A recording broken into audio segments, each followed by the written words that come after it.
j'espère que vous allez bien. Aujourd'hui, on se retrouve pour faire l'analyse de ce choc que tout le monde attend. Cyril Gane, bon gamin, contre Bones Jones, considéré pour beaucoup comme la légende. Comme le plus grand combattant de l'histoire. Les amis, on va l'illustrer avec des vidéos, on va vous revenir sur les parcours de chaque combattant, les points forts, les points faibles, etc. J'espère que vous allez vous régaler.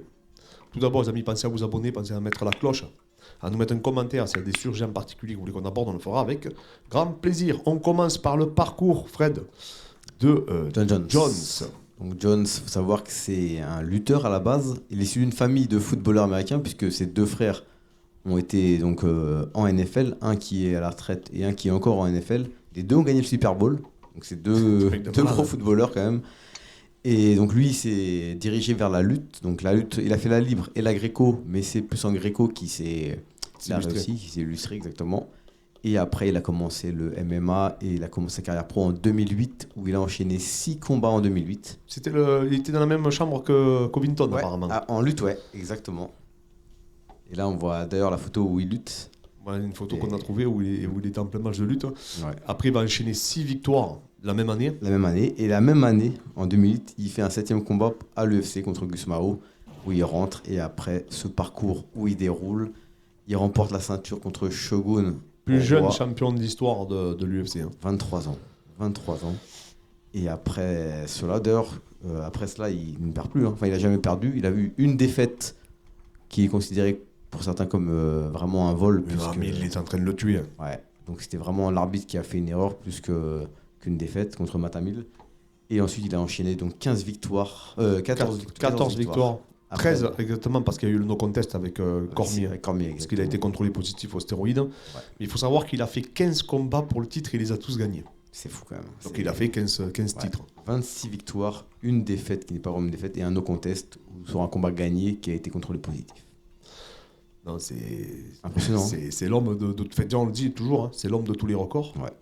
Cyril Gane aussi, une précocité incroyable. Ouais. Il vient du Muay Thai, Cyril, lui, donc 14-0 en Muay Thai, il n'a jamais perdu. Pareil, quoi dire, il est arrivé à l'UFC, il avait 3 combats, il me semble. Ouais, 3 combats, ouais. 3 combats au TKO. C'est pareil, tu te dis, c'est incroyable. Peu de temps après, il gravit tous les échelons. Il arrive face à Derek Lewis. Je rappelle Derek Lewis qui est resté sur 4 victoires d'affilée. Ouais. Il venait d'éteindre Curtis Blade. Et il se retrouve propulsé du coup pour le titre intérim. Ouais. Et il bat Derek Lewis par TKO. Incroyable, ça y est, il devient le premier champion. Alors c'est un titre intérim, mais quand même, il devient le premier champion français de l'histoire de l'UFC. Ouais. Et après, il nous fait, on va revenir par la suite, hein.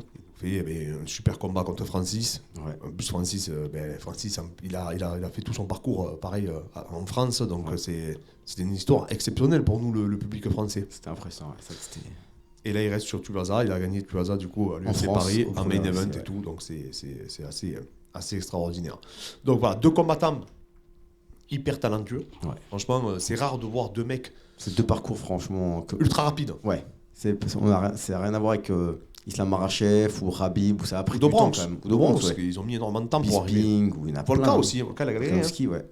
Il y a plein de parcours comme ça où ça a pris du temps, et eux, franchement, ça a été des étincelles, c'est des comètes. Oui, ils ont débarqué, franchement, ils ont vraiment roulé sur tout le monde, plus ou moins, hein, dans leur catégorie, jusqu'à arriver jusqu'au titre. Ouais. Et Jones, on s'en rappelle, hein, il a mis je me rappelle, contre Shogun, c'est comme si c'était hier, il avait surclassé partout. Il faut savoir que Shogun, à l'époque, c'était vraiment le monstre, hein. C'était le champion du Pride qui était revenu en demi-teinte à l'UFC parce qu'il avait perdu contre Forrest Griffin. Et après, il revient en battant Machida